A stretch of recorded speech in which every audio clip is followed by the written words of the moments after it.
महाराष्ट्र से खबर है, अहिल्या नगर में पुतले को लेकर विवाद छिड़ गया।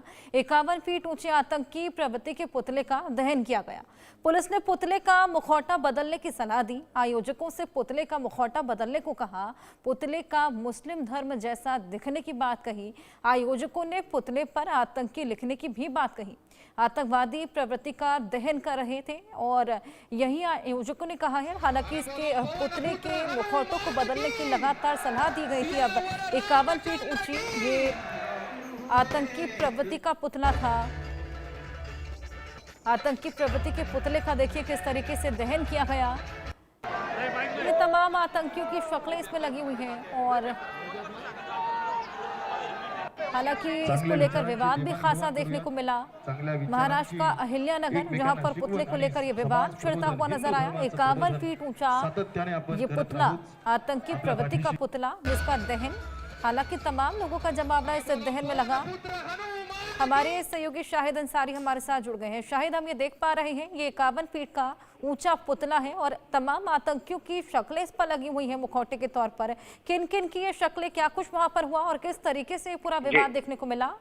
जी हर्षा, असल में हुआ ये था कि यहाँ पे जब ये चीजें हुई हैं और उसके बाद जब इन्होंने ये पुतला बनाया तो असल में जो है सारी चीजें थी कि जो आतंकवादी गतिविधियां हुई हैं और रिसेंटली जो पहलगाम में जो हुआ है उसको लेकर इन लोगों ने लगाया था।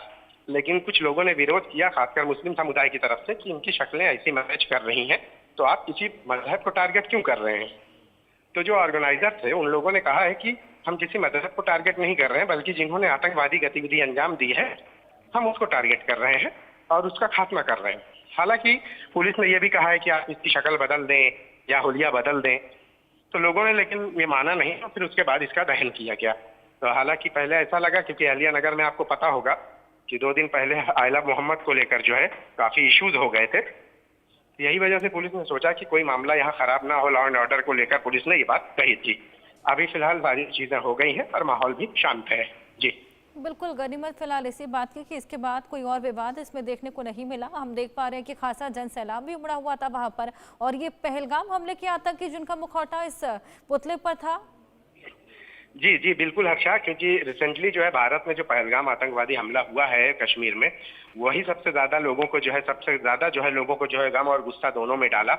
यही वजह है कि देखिए सिर्फ यही नहीं बल्कि हर जगह इस तरह के जो है पुतले बनाए गए हैं कि जिसमें जो है आतंकवाद का खात्मा करने इस तरह की झांकियां बनाई गई हैं। तो इसीलिए उन लोगों ने भी यही किया।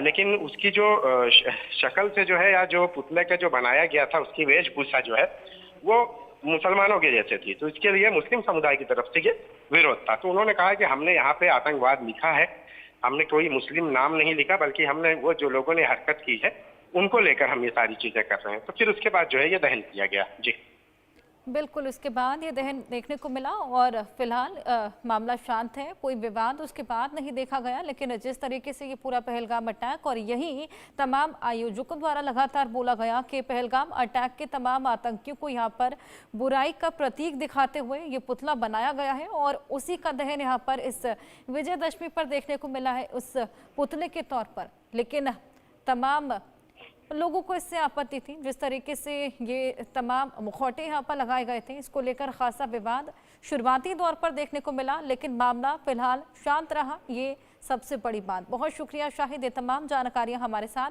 साझा करने के लिए।